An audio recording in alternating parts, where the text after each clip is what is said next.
Joel McCrea's life sounds like something written by a Hollywood screenwriter, except every part of it actually happened. Before he ever became a movie star, he was a young paperboy riding through the early streets of Hollywood delivering newspapers to the men who were literally building the film industry. One of the doors on his route belonged to director Cecil B. DeMille. Another belonged to producer Samuel Goldwyn. At the time, the boy delivering those papers had no idea he would one day work with people like them. Joel Albert McCrea was born on November 5, 1905 in South Pasadena. His family history was deeply connected to the American frontier. His grandfather had driven stagecoaches across California and fought in campaigns against the Apache, while another ancestor had traveled west during the famous California Gold Rush.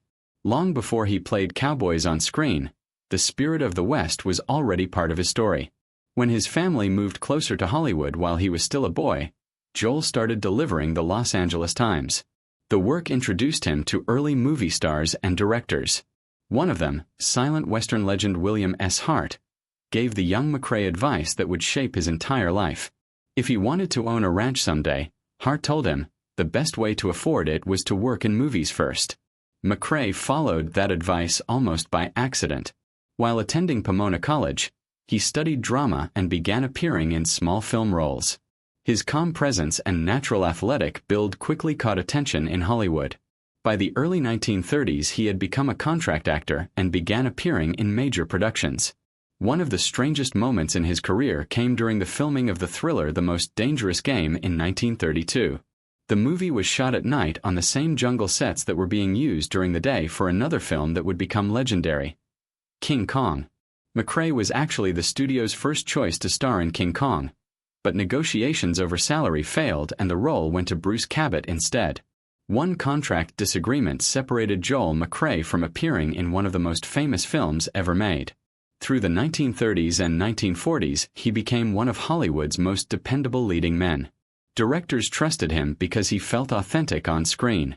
He worked with filmmakers like Alfred Hitchcock, Preston Sturges, and William Wyler. In Hitchcock's wartime thriller Foreign Correspondent, McCrea played a reporter caught in a web of international espionage. The film received multiple Academy Award nominations and remains one of Hitchcock's most respected early works. His collaboration with Preston Sturges produced another classic.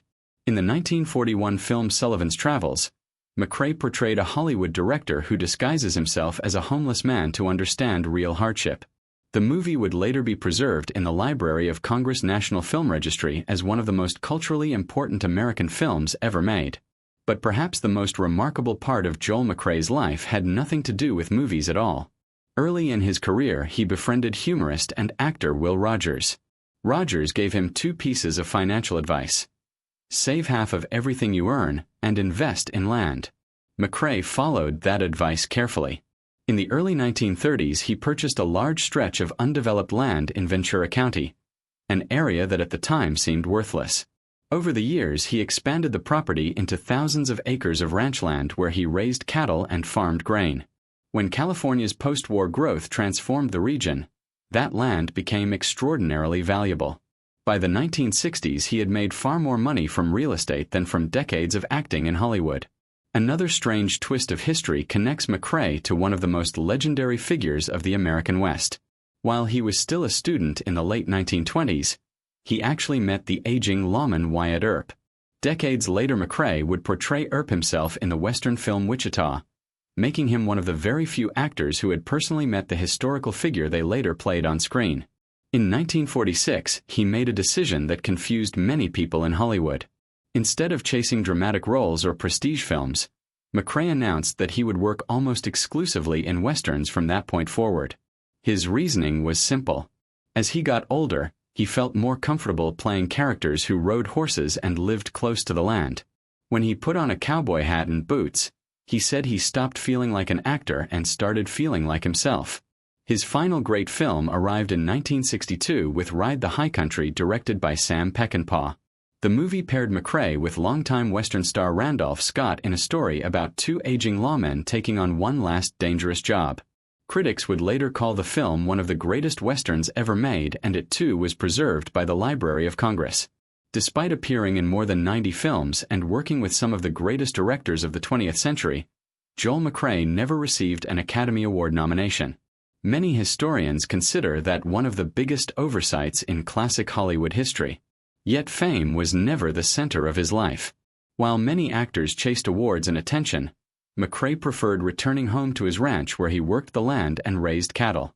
Even in later years, he was known for rising early and spending long hours outdoors rather than attending Hollywood parties. His personal life was just as steady as his career. In 1933, he married actress Frances D. Their marriage lasted 57 years, an almost unheard-of achievement in the film industry. Then something extraordinary happened. Joel McCrea passed away on October 20th, 1990 at the age of 84. The date was not random. It was exactly the same day he and Frances D. had married 57 years earlier.